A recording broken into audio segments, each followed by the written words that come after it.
Fantastic. I think we're getting ready to roll. Before we begin, we are going to start off with a brief video that we're going to play on the screen. As before we welcome our special guests here tonight, Rabbi Ari and Rabbi Mushki. Actually, Rabbi Ari was a student of mine, if I remember correctly, right, Ari? Yep. You're in Melbourne, Australia. Wow. That's right. I knew you were destined for sorry. Amazing. We are going to start off with a brief video presentation. It's the trailer version of the video documentary, just to get us into the right frame of mind. Ashley, please take it away when you're ready. There were two rabbis, Rabbi Yossi of Melbourne and Rabbi Ari of Cairns.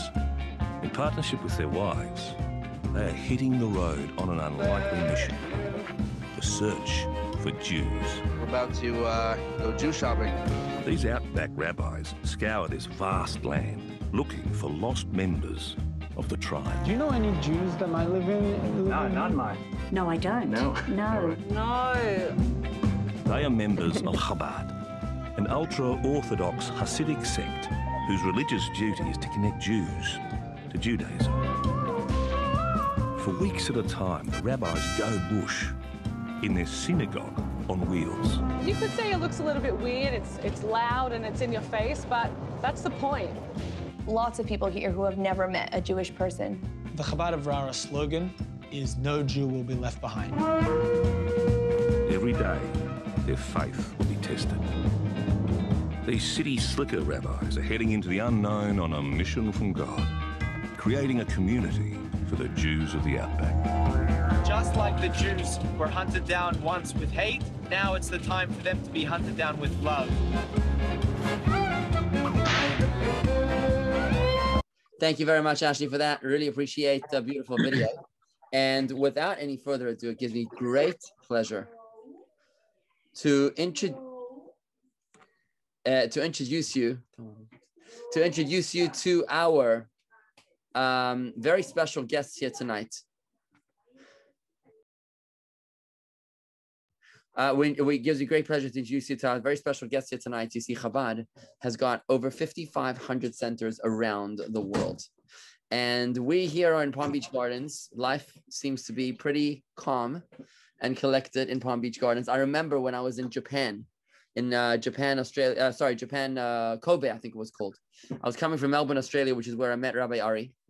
And I remember saying to myself that if I ever, I was planning on becoming a Chabad Shaliach. And if I ever would be a Chabad Shaliach who was able to read the road signs, I knew that I'd be ahead of the game. Because out there in Australia, I couldn't do that. I couldn't read the road signs. So here we are, we're in the United States of America, which is amazing. But to be able to showcase our brothers and sisters in the far reaches of the ends of the earth is an extraordinary privilege. Tonight, we welcome a true example of Ahavas Yisrael, of the love of your fellow Jew. Because tonight, we're welcoming a couple that literally put their Chabad house on wheels. And if you can't come to shul, they literally will bring the shul to you. The shul, the Torahs, the prayer books, the congregation, everybody's going to come to you, as we saw in that that funny documentary, which was so well produced, the Outback Rabbis. And, you know, this really sits at the heart of the Chabad philosophy, which is a little noisy here tonight. 1 second. This really sits at the heart of the Chabad philosophy, which is that at the core of every single Jew is a neshama, a beautiful, brilliant, gorgeous soul, which is a chelek elokamim al mamush. It's literally a piece of God. And we simply will not give up on a fellow Jew. It doesn't matter how assimilated. It doesn't matter how far removed, how distant. When we watched that documentary, there was in parts of those conversations that you wanted to rip your hair out of your head. The kind of questions that Rabbi Ari and Rabbi Mushki get. But I'm not gonna spoil the story, because it's a story of love. A story of love that reaches to the ends of the earth, that knows no limits, that knows no boundaries. Have shul, will travel. And it's with this beautiful mindset that we welcome my former student, Rabbi Ari Rubin and his wife, Mushki, Rebbetzin Mushki, to our community here in Palm Beach Gardens. Ari and Mushki, take it away. It's all yours. You beat me to it. I was going to start off by saying, reminiscing about our time in Melbourne, and we were very fortunate to have Rabbi David come and join us when he was studying to become a rabbi, and I was one of the annoying little kids that used to run around the synagogue. But thank God, we're very excited to be here. And yeah, Rabbi David is right. How incredible is this technology that we can be here sitting in our garage, which is our makeshift classroom, and talking with all of you from all over America, or at least all over Florida, and it's very exciting for us. And yeah, you touched on some great topics, which the documentary brought out. The documentary was a really great job. We were a bit apprehensive when we were first, approached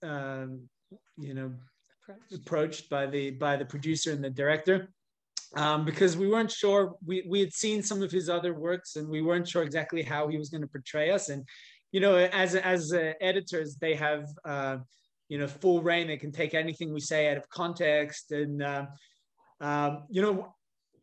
to see the finished product, it absolutely trivializes our apprehensions to begin with, because he did a really, really great job at portraying our life and what we do over here, and it definitely put to ease our problems that we had to begin with. But it's hard to show what we do, because being in the middle of nowhere, in the middle of Australia, there's kind of a lot of different things that we do. We kind of got our tentacles in all different realms. There's a campus here. So we're the Chabad on campus for the James Cook University. There's a hospital that we're the chaplains for. There is a huge army base, the biggest army base in Australia, that we're the chaplains for. There is all the elderly that move here to retire. And then there's all the community that we have. We're based here in Cairns, and we have about 500 Jews that live here that we have a community for. And so we do a Hebrew school, preschool, Mamni and Me, adult education, different things like that. And then on top of all of that, we take care of the entire region of North Queensland to help all the Jews. So this is really just one aspect of the work that we do here. Of trying to get every single Jew that we have in the region. Now, the region, how many of you, by show of hands, how many of you actually watched the documentary? Just so that I know if... okay, that's good. Yeah, most of you. So it's in the documentary, they mentioned that our region, the Great Barrier Reef, is the same size as England. So the entire Britain, entire Great Britain is our land mass. So there's a joke they say when you're in Europe and you say you want to drive an hour for a break, you can go to another country. And you're in America, you say you want to drive for an hour, you can go to another state. Well, in my state, between me and the capital city is the same distance between you and New York. It's it's a massive. Where the nearest Jewish community is, going to Montreal from you guys. We're all the way on the top of Australia, and then you go all the way to the bottom to get to the Jewish communities. So it's a huge distance, and we have lots of Jews. We try to visit every Jew at least once a year. So there's the 500 Jews in our community, and then there's the greater North Queensland region. So throughout the rest of that whole region, we try to make sure at least once a year they're visited by us. And so the documentary was really great in that it showed that aspect of what we do over here. And that it's not unique to Australia. It's not unique to us. Already since the Frierdiker Rebbe, since the previous Chabad Rebbe came to America, he had already instituted this concept throughout the United States and throughout the world, which is that rabbinical students will go out to the middle of nowhere and try to find Jews in every nook and cranny of the various countries which they're tasked to visit. So there's incredible stories of the work being done by the Merkos Shluchim, as they're known, by the roving rabbis throughout America and throughout the rest of the world. It was only until the 70s that this concept reached Australia through the founder of Chabad of Rara, who's our boss, Solly Spigler, who I'm sure Rabbi David met when he was in Melbourne. And in the 70s, he brought that concept to Australia when he and a couple of his mates went around Australia in a makeshift RV, and they went to go visit Jews all over the nook and crannies of Australia. And it wasn't until 2003, I think, where he set up a semi-permanent job of one couple, which in that video, Rabbi Yossi took over the mantle of that position. But since then, he has moved to Newcastle, and there's a new rabbi, Rabbi Aaron, who's taken over that mantle. And then we moved out about 6 years ago, almost 6 years ago, to start the Chabad North Queensland division or branch of the Chabad of Rara. And it was very interesting, actually, because when we first came to Australia, so we got married in Israel. When we first came to Australia, my wife was very uninterested in living in Australia. She had lived, although she's lived and her whole life in Israel, she had fallen in love with the United States. She had worked for a Chabad rabbi in California and then in Mason, Ohio, and she had absolutely fallen in love with America and was smitten by it, and she wanted to live there. Well, I fell in love with Mason, Ohio. I was very much part of the community there. I'd been living there for 3 years, and I loved what I was doing, and I loved the family I was working with. Exactly. And it was kind of like a no-brainer that I was going to get married, and we were going to move to Mason, and we were going to continue in my work there. But then I married an Australian, and they're too patriotic. And so I was trying to convince her the whole time to be able to try and live in Australia. We moved to Australia just for a year to continue my rabbinical studies and the kollel there.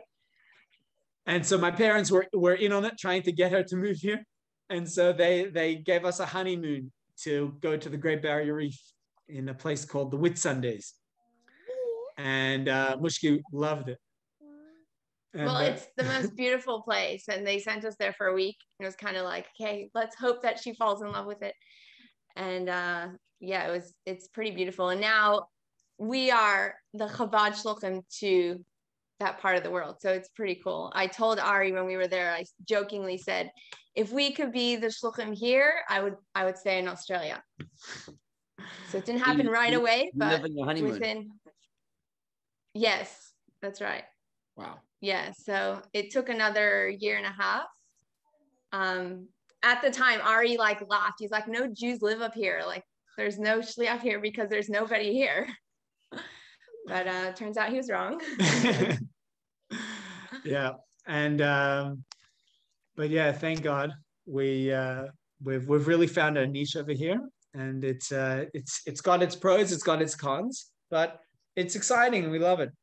You know, there's often a lot of people will ask, they'll say, you live in the middle of nowhere. You've got every Jew you encounter is there's a reason why they're there. Can you tell us some of your crazy stories that happen? And I'm like, well, I don't know. We don't really have any crazy stories because kind of like, I don't know if it's because you're used to it or just because, we think that they don't exist. And then the documentary comes and they're showing in the documentary all these things that we do. And to everybody else, they seem like crazy stories. But to us, that's just our day-to-day life. Those are the regular Jews that live up here. There's nothing really special per se. It's funny, when the documentary team came to us, they wanted to know, they said, who are the exciting stories that you can give us? And I said, look, I'll give you my contact list, because every person that's here, there's a reason why they're here, and there's something special. But I think the main thing is that the stories don't come all at once. They're not these like incredible stories that you just, you bump into a person and it's an incredible story, but they take a while to be able to get to. There's a Jew we have here. So when we first came in, we had a contact list. We had a contact list of 300 contacts. About 100 actually worked. About 100 were actually names that we could get through to. That still lived here. Yeah, still lived here. They were just names that the young rabbis who would come up here for over 20 years, sent by Chabad Avara, every time they would come, they would meet another Jew. This one would tell them, oh, my friend's Jewish. So they just compiled this list, which we had when we moved. Yeah, exactly. So I have this guy. I had him on the list as Eugene. So we had this name, Eugene. That's it. We didn't know anything about it. We had just a name, no number, no email, nothing. We had gone to a random a person that had reached out to us, who said, I'm Christian. I'm brought up Christian, but my mother was Jewish. Her mother was Jewish. Can we meet you and be in touch? So we came over to her house and we met her, and she was so excited. She brought out a family tree. The family tree showed exactly mother's Jewish. We were like, amazing. That's it. Let's get you. And she's like fully Christian. I mean, to this day, she comes to all of our events and she's really excited. But she doesn't recognize her kids as Jewish, even though obviously they are. And she knows that if she's Jewish because of the lineage, her kids must be Jewish. But I guess maybe it's because the husband is very, very Christian, very Catholic. So maybe there's something over there. But she loves it. She comes to all of our events. She comes to everything, and she's very in tune. She just came now to Shavuos, and she was very excited. She's always excited about all the Chagim and the Yom Tovim, but she comes to all the other events as well. Anyway, so we come to her house to meet her for the first time. And she says that she has a neighbor 4 doors down, whose name is Eugene. And he asks her before Rosh Hashanah to get a honey cake, to make honey cakes, because this lady knows how to bake and she's a baker. And she knows that this Eugene is Jewish, and they made that connection. So I said, will you give us his contact details so we can reach out to him? And she's like, no, I don't think that's right. I don't want to push, but I'll tell you what. So then I said, so how about this? Next time we come, we give out honey cakes before Rosh Hashanah. We go around to all the Jews in the Cairns area and we give out honey cakes. Can we give you a honey cake to give to him from us? So she said, sure. And so, we had met her, in the summer, in the Australian summer. And about 4 months later, we gave the honey cake. And then we said, can we give you, for the next time, can we give you Hanukkah candles and the menorah to give to him for Hanukkah? And she's like, yeah, sure. And inside, I attached an invitation to our Hanukkah event. So Hanukkah came, and lo and behold, this the lady who had married the Christian man had brought along this Eugene to come to our Hanukkah event. And so Eugene comes to the event. He comes with his Asian wife and beautiful children, and they came to our Hanukkah event. And I got to speak to them, and I was showed him all the sufganiyot and the levivot and the donuts, and I found out that he's Israeli. He came from an Israeli background. His name was Yochi. He changed his name to Eugene, and when he came to Australia, and he was so excited about the donuts, they reminded him at home. So I said, why don't you come to us for a Shabbos meal? We have a big Friday night meal. The whole community comes. We get between 30 and 60 people every Friday night. You'll feel at home. It'll be great. And he's like, no, it's not for me. So he said, look, I'm not going to push, but can I get at least your number? So he gave me his phone number. And slowly, every Yom Tov, I'd come to him and I'd give him, we go to the community. So I give out the Mishloach Manot before Purim and the Matzah before Pesach. And I'd call him up every time to speak to him. We'd be in contact. Eventually, I convinced him to come for a Friday night. He came for a Friday night, and it's a big meal, but I made sure, I make sure, I have a custom that to all I come around to each person and sit down next to them and speak to them For sure the new faces. And so I sat down next to him and his wife, and we're talking and we're having a nice conversation. And he speaks to me at the end of the night. He says, look, I to tell you the truth, when we first came and we had the whole meal, we were feeling a bit uncomfortable. My wife specifically was feeling uncomfortable because she's clearly not Jewish. And but let me tell you, Rabbi, you made us feel at home. You really made us feel comfortable, and our mindset has shifted. Our mindset has changed, and I think we're going to be more open to coming more often. And I can tell you that since then he comes every week. Every week, Friday night he comes. COVID happened, and that put a stop to our Friday nights for a while. But whenever we need him for a minyan, whenever we need him for anything, he's always there, and he is a part and parcel, true member of the community. But you see, it doesn't happen all at once. It's not something that we just you meet a guy and suddenly they're like, I am going to come to every Shachris bin Chamayv that you're going to do. Sometimes these things take a while. They're slow to enact, slow to come by. And, reminds me of the time I got an email actually from an elderly lady in Port Douglas, which is a resort town about 45 minutes from where I live, part of the Cairns area. She writes me this email. She says, hi, Rabbi. I am a Reformed Jew that moved up here to retire. I will not be talked out of it, but I wanted to know, I wanted to let you know that I am going to be cremated. And I wanted to know if you would be able to officiate at the cremation. So I said, well, I'm not going to email, have a conversation on email. I answered, oh, this is a beautiful discussion, and I'd love to meet with you in person to discuss the details. Meanwhile, that was like, I was literally in town for like 3 months. I had like just come to Cairns.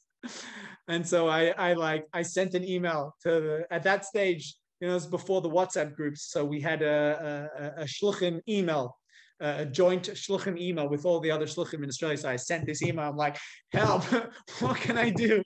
Anybody have any advice? So I'm getting like, all these people are giving me tips on what to say. They're giving me all these practical reasons and different things to be able to try and convince her out of having a cremation. Anyways, I come to her door.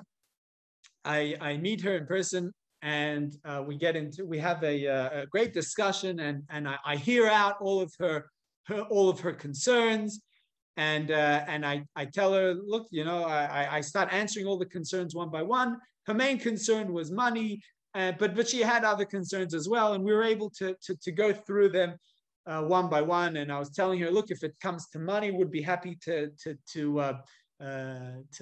find a sponsor for it, or there are services that can help with this. And speaking to her, and we got a great communication. And eventually I said, would you be happy for some more visits, for us to visit more often? She said, sure. So slowly we started visiting her. She loved the kids would come. We'd come with all the kids. She loved it. She had her own grandkids that were living there, and we'd come and we'd bond. Eventually, a year ago, she passed away. And that was the first person that had passed away since we moved here. And let me tell you, when I was in rabbinical school, I studied in the Rabbinical College of America in Morristown, New Jersey, and they brought out a rabbi to speak about the various burial traditions that Judaism has, which are now done by the Chevra Kadisha. But they said, this rabbi started off the conversation by saying, now I know all of you are sitting here today and thinking, I'm not going to ever need to do a Tara or deal with a Chevra Kadisha, but I know a lot of you are going to go on Shlichus. And so just in case this will ever be an issue, so you should pay attention to this class. So I listened, but I'm thinking to myself, he's saying that, but I know that that's never going to be something I'm going to have to deal with. There's no way I'm ever going to move to a town where there isn't a Chevra Kadisha. Like, that's not happening. And I'm like sitting there and I'm like, it's not ever going to happen. I'm listening because I like it's interesting to know information. And I was literally, but in my head, I was absolutely adamant that I'm never going to move out to a place that's gonna have to do a Tara. Anyways, this was the first person that passed away. Since then, a couple other people have passed away. But This lady was a lady, so obviously I didn't actually have to do the tahara. And so I found some women in my community that were able to be traumatized so that they could go do it. And they weren't traumatized. They all came away really inspired, and they thought it was beautiful. They did. And it was actually incredible to see how people came forward. I had just had a baby. My baby wasn't even a week old, so I wasn't able to go. And it was really beautiful to see how people were putting their hands up and volunteering to do this beautiful, beautiful mitzvah. It is a beautiful mitzvah. Just to explain, the Chevra Kadisha is the Jewish burial society, and the Tahara is the ritual cleansing of a body before burial. So the part that Rabbi Ari wasn't ever considering that he was going to do is the ritual cleansing of a person for burial, right? Tahara. That's right. Amazing. That's right. One thing I've never had to do. That's right. Yeah, you're lucky. And just was it she buried or cremated? Yeah. No, so that's what I was about to get to. So before I answer Allison, because I really want to speak about that in a second, because that is a great thing. But so we get to the awkward conversation. The daughters who are absolutely not religious, are absolutely not, at least the mother was traditional. She, was interested. She was very involved in the Reform Synagogue in Melbourne. That's right. So I get to the kids and I'm sitting down with them, and I don't say anything. I'm just like, listening to them. I'm waiting to see what they're gonna say. And they say, so they start off the conversation. They're like, so Rabbi, we know how important it was for my mother to have a proper Jewish burial. And we're so happy that you are here to be able to help us with the burial. And they're just going on about how happy it was. And here I am thinking I'm going to have to start convincing them and telling them how I convinced your mother out of it. And here they're coming to me telling how happy they were. Apparently what I had not been privy to was after my conversation with this lady, she had told her children how she was going to be buried and how important it was for her to be buried here in Cairns, in the Jewish section in Cairns. And then right afterwards, I'm going there thinking I'm going to have to shell out all the money because that was my conversation with them. But here they're thinking, how much do I owe you for your services as the rabbi, officiating rabbi?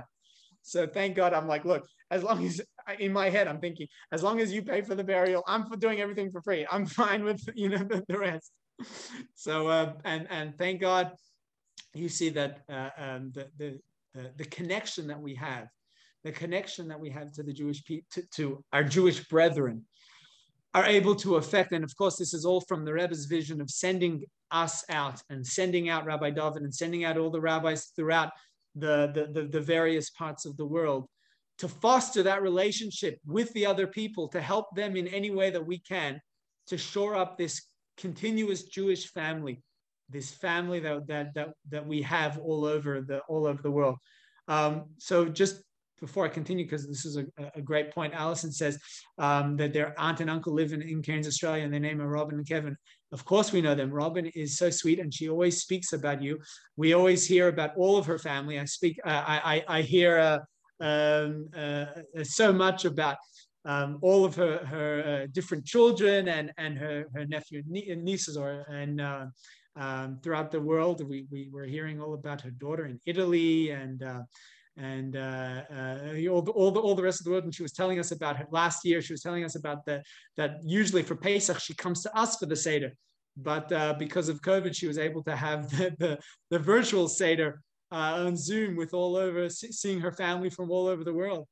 So that's really beautiful and absolutely a small world. So I'm very excited to. I'm going to send her a message right afterwards, telling her that we were able to have you guys join. Yes, we know Robin really well, and she's a great member of the community. We actually met her the first time. I hadn't been in Cairns a week. I hadn't even been in Cairns a week, and we were shopping. I was shopping by myself in Coles, and I was in the kosher section, and there I met who ended up being Robin, but I didn't realize that.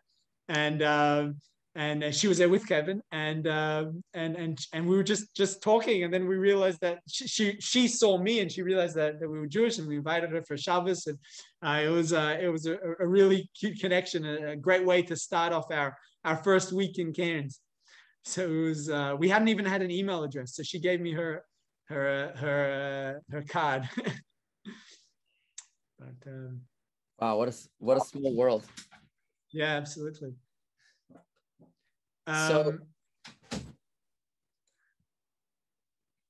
yeah, so before I continue, I'd much rather have people ask questions. If anybody has questions, it's so much more interactive and exciting. So I just want to start off by saying, Rabbi Ari, how fascinating it is to hear you talk about your experience out there in Cairns, Australia. You know, we get assigned different places, and you know, there's the Chabad of Muslim countries, of Azerbaijan, and Chabad of what's it called,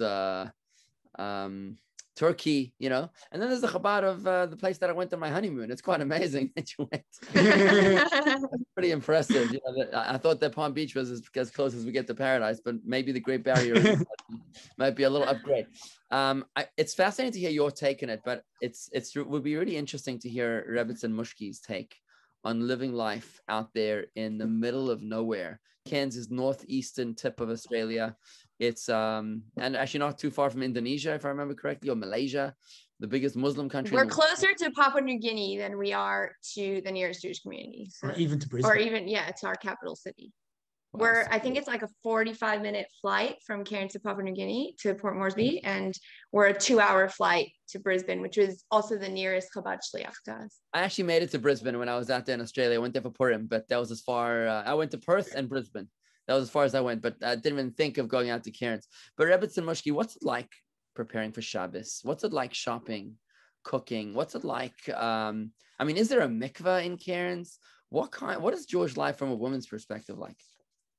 Yeah, I mean, it's definitely very different to, you know, I grew up in Israel, in Jerusalem, so this is definitely very far from that.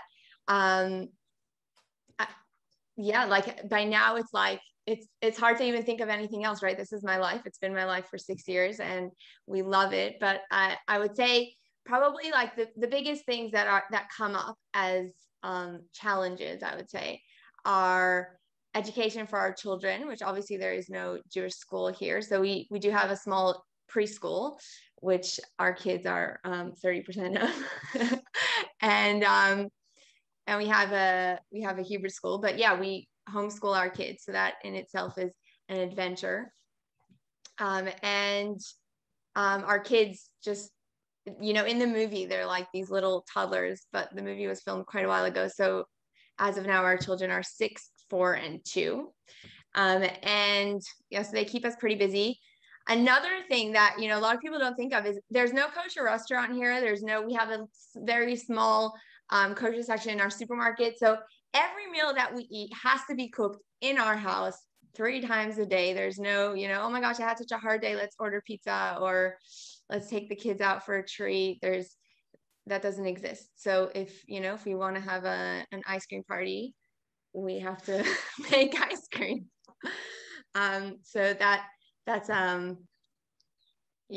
just part of our life. And when we go to Melbourne to visit Ari's family, we pretty much eat out every day. Yeah, every Shabbos we host between, like Ari said, between 30 and 60 members of our community, tourists, Israeli backpackers. The last year and a half have obviously been a little bit different with COVID, but still, it's very funny. The Israeli backpackers who were here before COVID hit are still here. Most of them are still here. They're just kind of wandering around. They don't really want to go home and have to quarantine. And so they're kind of, and finding flights is also very difficult. So, and yeah, people would think that tourism would shut down, but it's actually really, really busy because all of the Australians are coming up here. Everyone is going on local holidays. So Cairns is very busy.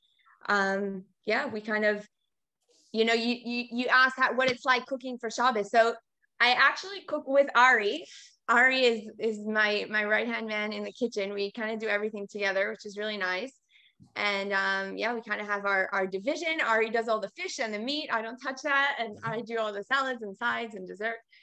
So Fridays are screen day in our house. The kids get to watch lots of videos, and we kind of spend the day in the kitchen. And yeah, it's very, our kids love Fridays. They look forward to seeing all their kids, all their friends. I remember in the first weeks of COVID when we actually did have lockdown. So we haven't really been affected in Australia at large. We haven't been affected nearly as much as other countries, but in our little part of the world, there's been, I think, 35 cases of COVID in Cairns in total. So really, we haven't really had any restrictions or anything like that. We had the initial lockdown when everyone was kind of not knowing what was flying. And during those weeks, our kids were so upset that we didn't, where are their friends? Where are our guests? This is their life. This is how they grow up, and they love it. They love their little Jew crew. On Friday nights, the kids all get to see each other and celebrate being Jewish together. Where do we get our food? I see a question. Is it ordered in advance and delivered to the grocery store? So we have, it's actually funny. There is a kosher meat section that was set up before we moved up by a Canadian man who lived here for 1 year, and he managed to set up a kosher meat section. He kept kosher, and then he moved back to Canada before we even moved here. So that existed. So we have kosher meat.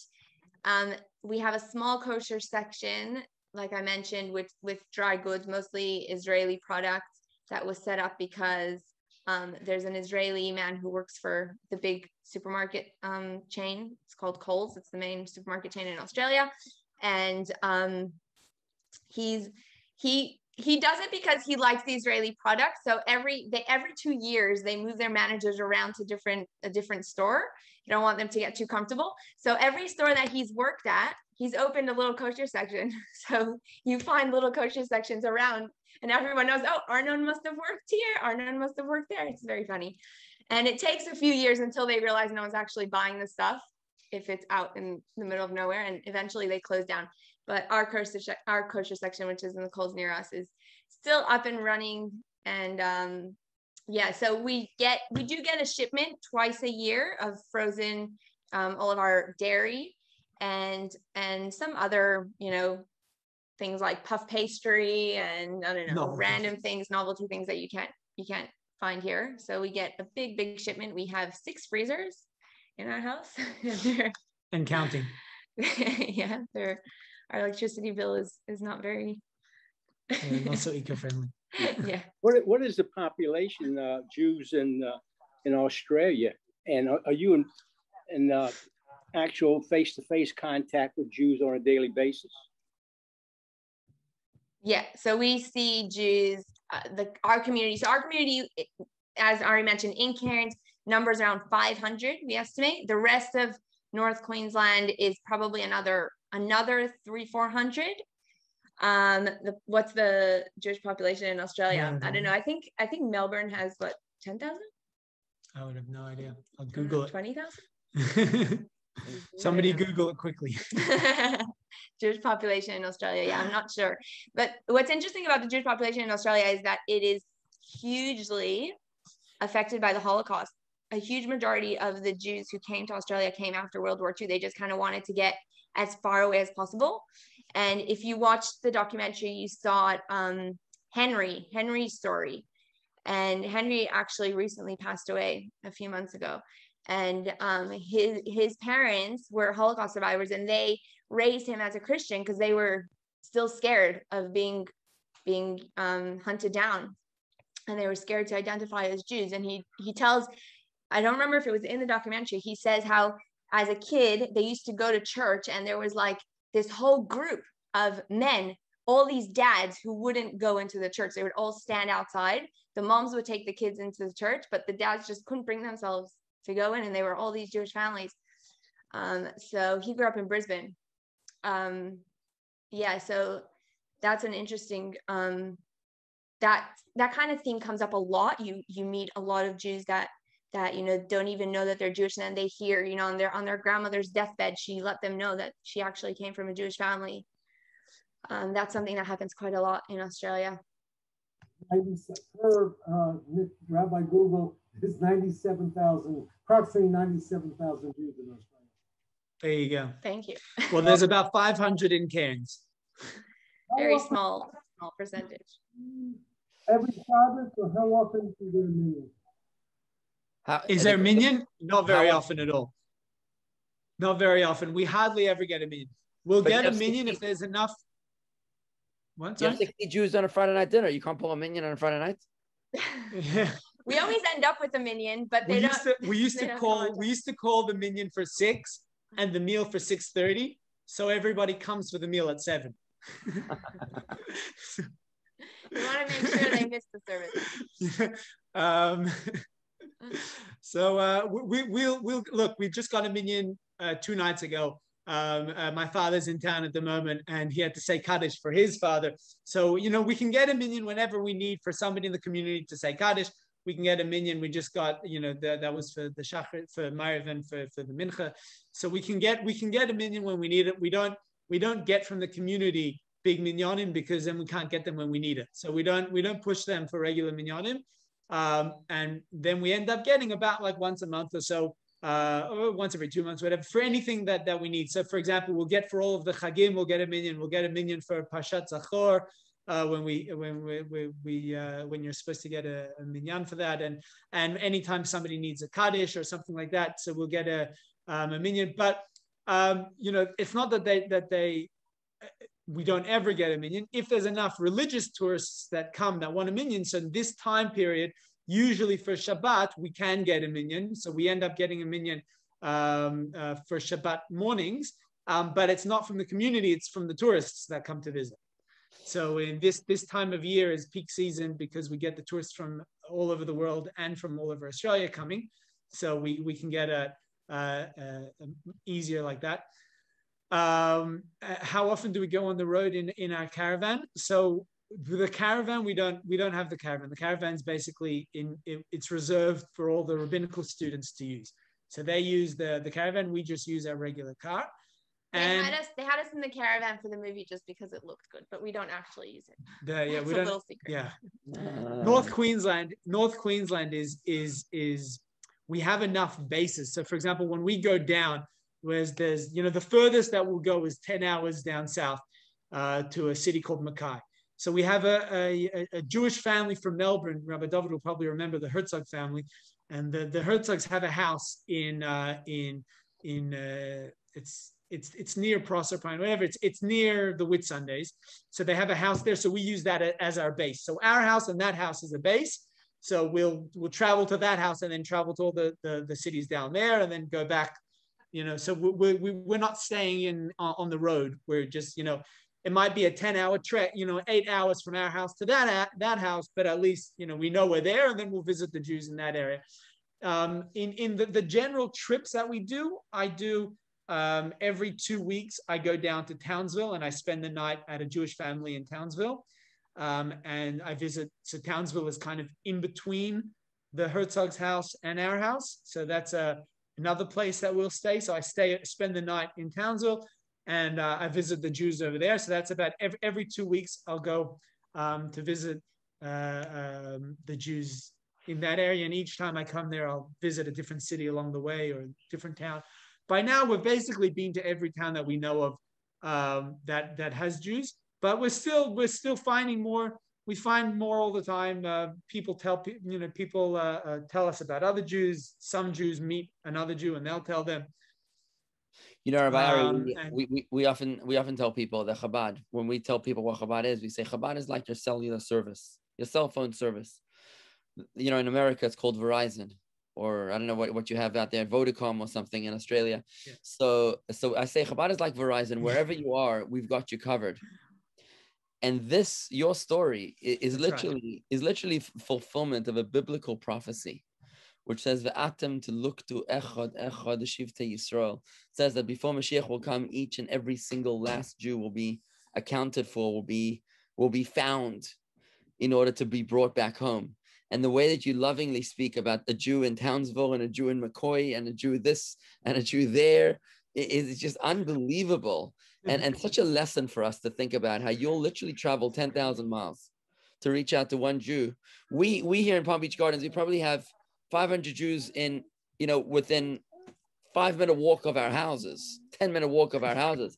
We probably have 500 Jews. But for us to think about the kind of love, how far would we go to exhibit love to our next door neighbor? Would we go 10,000 miles to show love to our fellow Jew, that lives next door? We're not so sure. It's definitely a very inspirational message.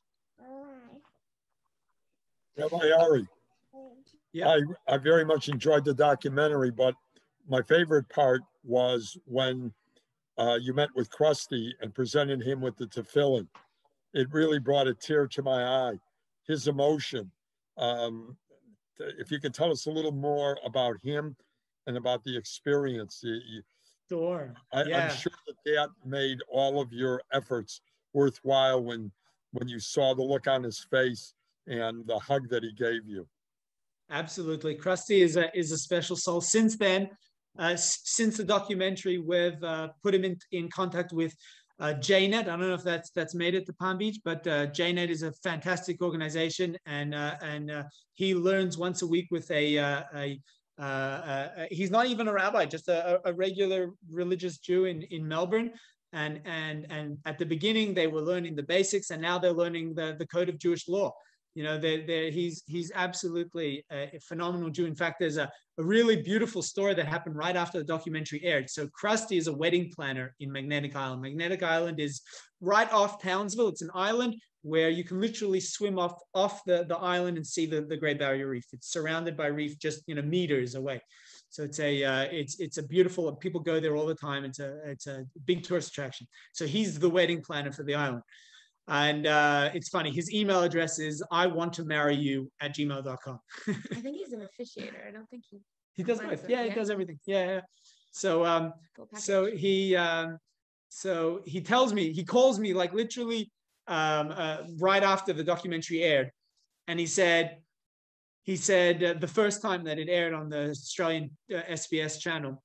So he calls me up and he says, "Rabbi, you have to hear this story." So I get a call a couple hours ago by a person that was scheduled to have a wedding that I was going to officiate at, and I was going to run. And he said, "I saw the documentary last night, and I see that you're a religious Jew." Now, for him, that's, for the person that viewed it, he's a religious Jew. Even though, I guess, he is religious Jew, because every single Jew is religious in whatever they're practicing at the time that they're practicing. It's religious. But Krusty at the time definitely didn't consider himself the most practicing or religious of Jews.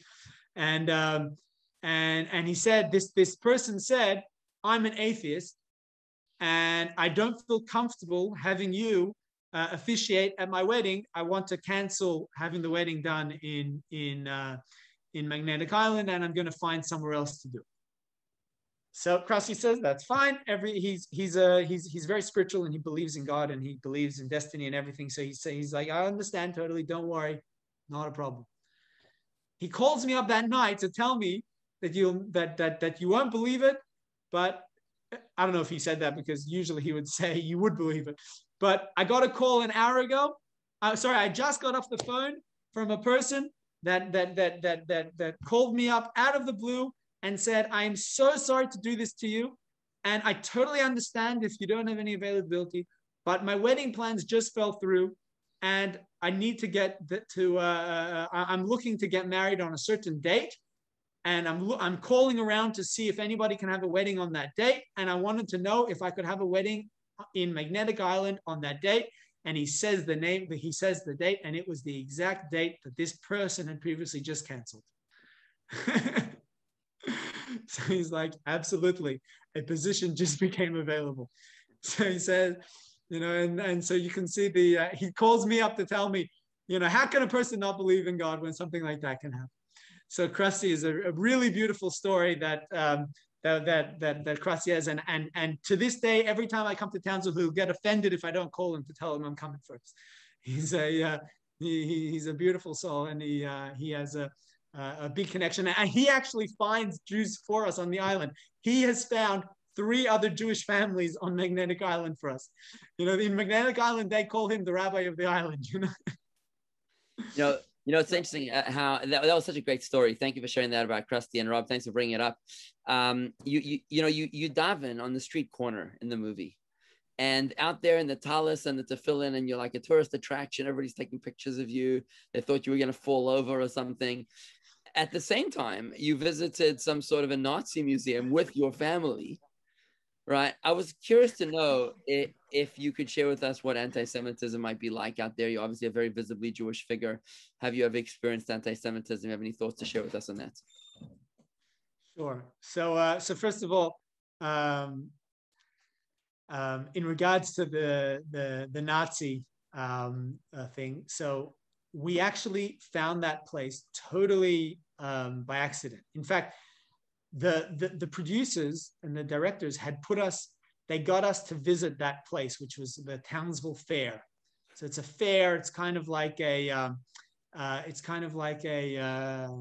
They have rides for the kids. Yeah. They have this different.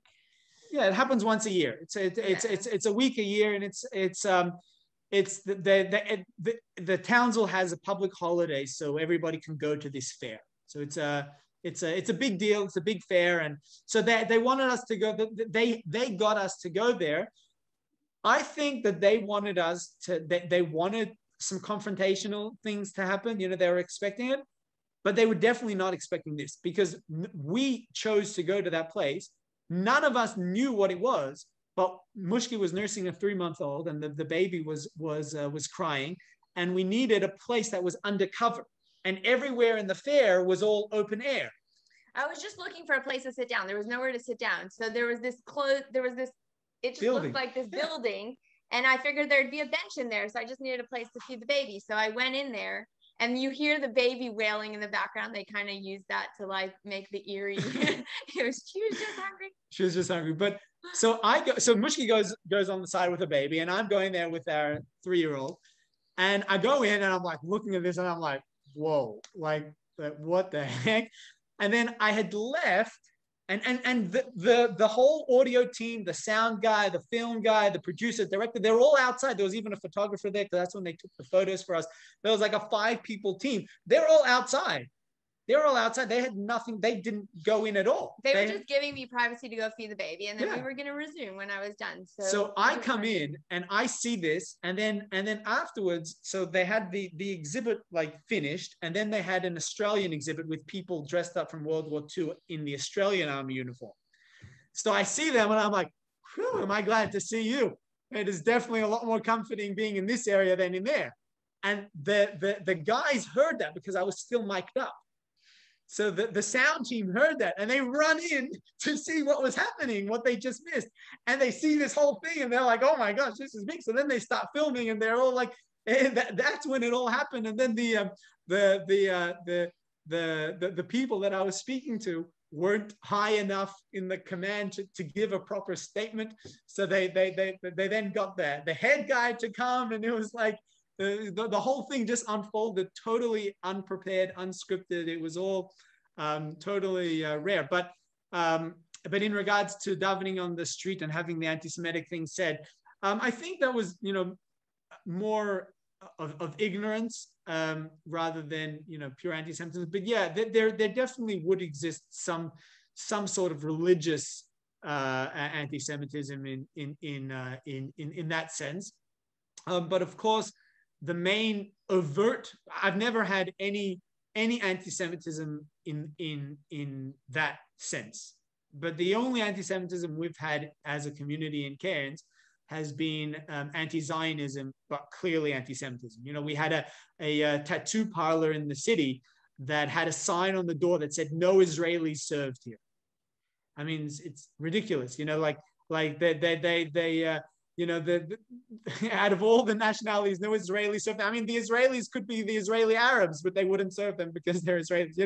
It's totally ridiculous. So we do have,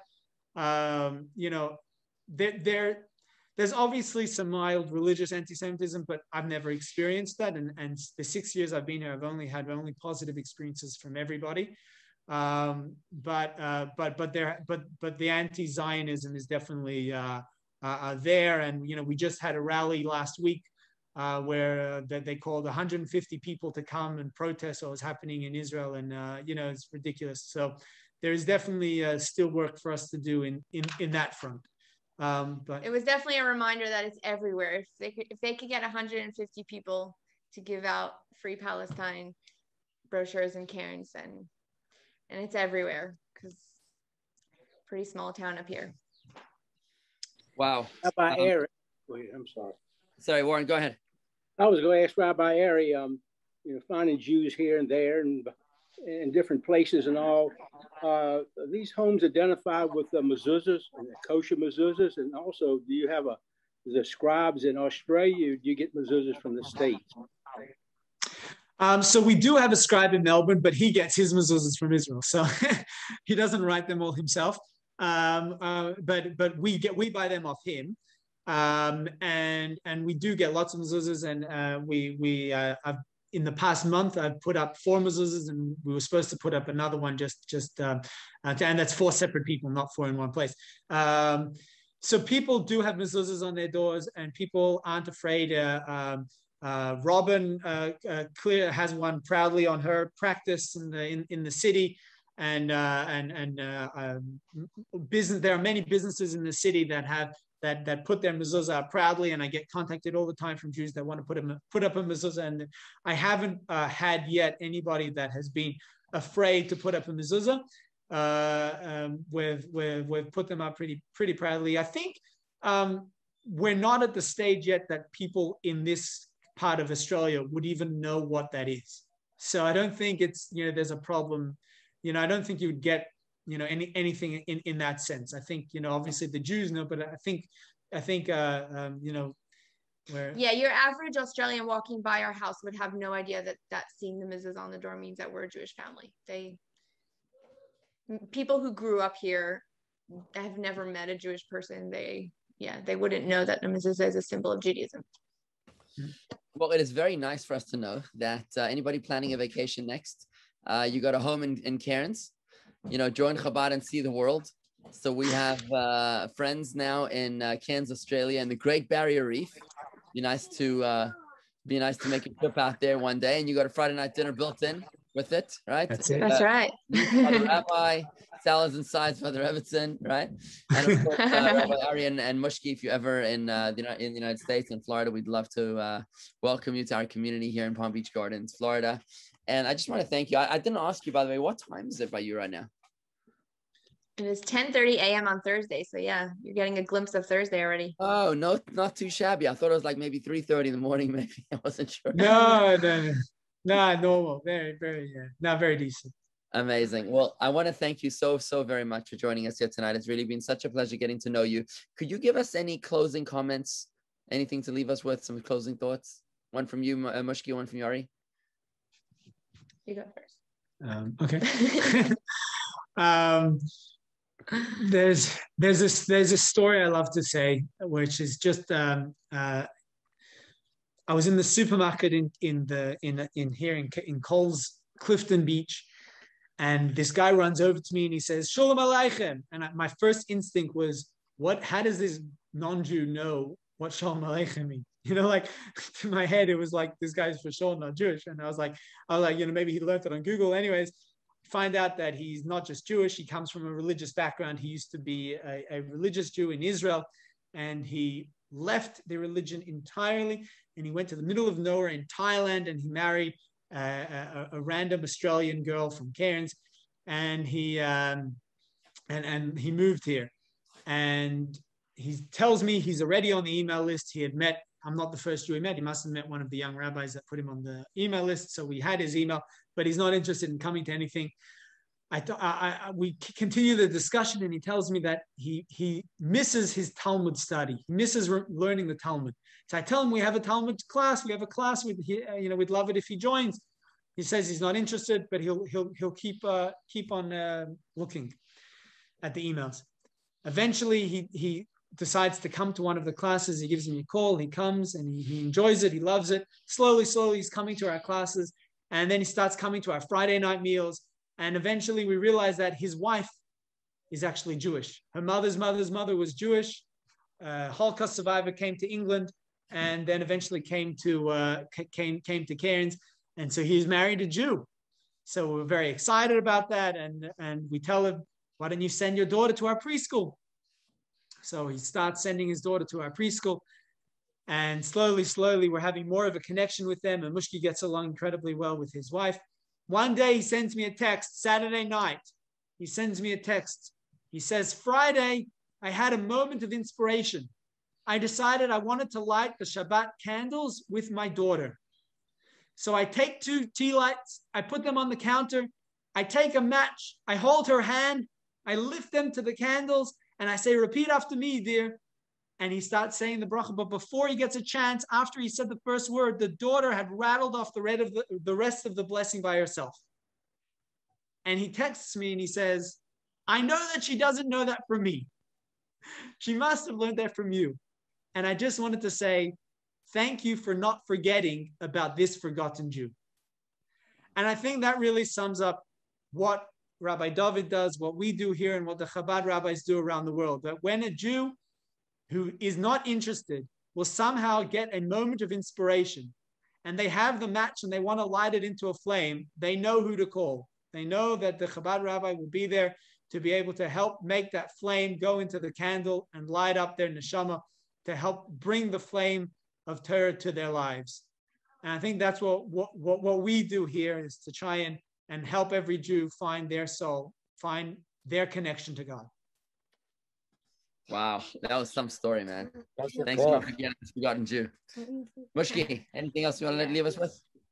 Another fascinating story that happened to us, which I think is beautiful, is that my father in Israel, one day his car was being fixed and he had to take a taxi home from work, right? So the small things that you think are just like random things that happen in your life, cars in the shop, you got to hop in a taxi. And he gets in a taxi in Israel, and my father is very talkative and very friendly, and he's talking to his driver, and the driver is telling him, I know they've gone through this whole conversation. My father lives in Jerusalem. The taxi driver was from Tel Aviv. That morning he had randomly taken, someone had to come to Jerusalem. So he drove someone to Jerusalem, and then he was kind of picking up a few jobs before he was going to head home. And one of those was my dad. And so they're having a conversation, and he mentions that he has a son who lives in Australia. And my dad says, no way, I have a daughter who lives in Australia too. Where does your son live? Oh, he lives in Mackay in North Queensland. I'm sure you've never heard of it. And my father says, hold on, North Queensland, that's where my daughter lives. And long story short, we get in touch with this guy's son who lives in Mackay, which is the most southern point of our kind of territory, I guess, like the area that we take care of. And he is a young Israeli doctor who's married to an Australian girl. And he studied in Israel. And his dad was telling my father how he's having such a hard time because they had recently moved back to Australia and he misses them. And he was so excited to give my father his number to put him in touch with us, and he kind of felt like, you know, we were kind of going to take care of his son and make him feel at home. And he didn't feel anymore like his son was out there in the middle of nowhere in the Australian wilderness. He knew that there was someone that was going to care for him and make sure that his children have access to Judaism. And it was just the craziest thing. You know, you think these random things happen. This guy had to take someone to Jerusalem that morning. My father's car happened to be in the shop. And in Israel, my father found us a Jewish family that lives in Mackay, which has a total Jewish population of maybe 20, you know, crazy. So that family have recently moved to Townsville, which is the nearest Jewish community outside of Cairns. So there's probably around 100 Jews that live in Townsville. It's 5 hours from us, and that's where Ari goes twice a month. So he sees Dr. Amit and his wife and their children. And yeah, so I think, you know, we never know. We might think that, you know, we're just going around living our life, but we never actually know the effects that our actions can have. And God puts us in the right place at the right time. And it's just beautiful to see. I think, you know, the takeaway from this movie is we are indeed one big happy family. and it's our responsibility to care for each other. And you never know the effect of one small thing that you can do for someone else, what that can do for them. Well said, Mushki. Thank you so very much for that beautiful, beautiful story. That is, I mean, the odds of a taxi in Jerusalem to have a child in wherever that was, McKay, is like unbelievable. It's miraculous. Yeah. And it is the hand of Hashgacha Pratis, of divine providence at play.